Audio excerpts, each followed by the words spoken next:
Welcome to a short guide in Outlaws of the Old West, where we cover patch update 1.1.5, specifically the stable. And of course, every cowboy needs his stable, where you can buy a mount in case you don't want to actually capture it yourself. I guess for the donkey it can be really useful because those can be a little bit tedious to find, but they are fairly pricey. But it looks nice. It's a really nice asset. It's just really big.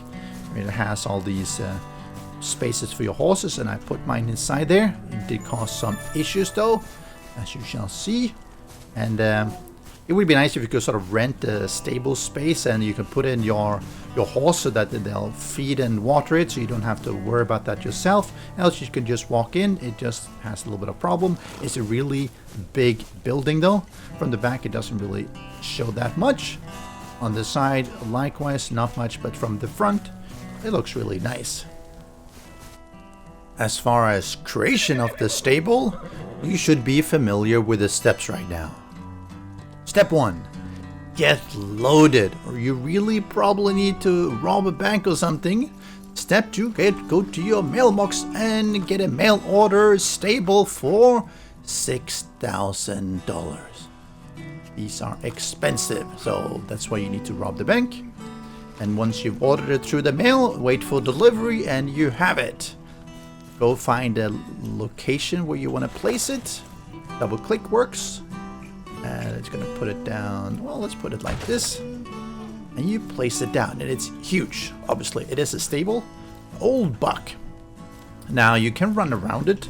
There's really nothing to do except look at it. I guess you could put your own horse there.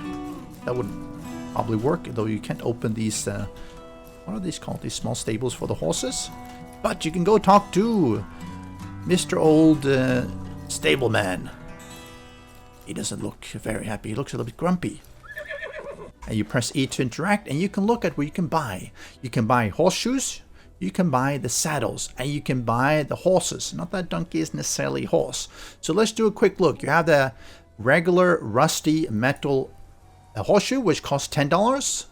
You have the cast iron, which is $20 and gives you plus 5 stamina on the horse. You have the silver one, which is $50 and gives you plus 10 stamina. You have the gold one for $100 for the horseshoe and gives you 20 stamina.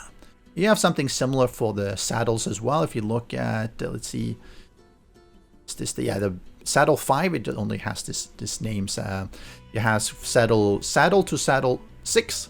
And they give 10 storage, and it costs 10. Then you have 15 storage for 100. You have 20 storage for $150. 25 storage for 200. $200 for 30 storage. I don't know why the price is the same. Maybe it's a mistake. And then you have $250 for 50 storage, which is the Ride Like a King. So these are pretty straightforward. You just double click them to buy them. It says double click. Well, to purchase item, double or right click. Now you can also buy horses, and I'm going to back up just a little bit so you can see better. You click on the horse and it'll show which horse it is. You see the Mustang or the quarter or the donkey, and you can change the body, which is I guess the coloring and the pattern. You can also change the mane on the horse, which is a little bit harder to see. You see it goes white and some of the colors. And the same thing for the quarter ones. I think the donkey one has the most interesting because it really changes quite drastically depending on what body or texture. I mean, of course, the body itself is the same. It's just the texture on them. And then when you're happy, you just click buy. And of course, they are expensive. The Mustang is $10,000. Quarter horse is $7,000. Donkey is $5,000. So you better have a lot of money. And again, this is where you need to go and rob a bank. I'm not really sure why you would actually go and buy them for this much, because you could just go and capture your own. Maybe except for the donkey. The donkey can be a bit of a pain. You put your own in here, and this is what can happen. You get stuck inside. And you... Whoa. That was a cool effect. I became this small little person, and then I grew up.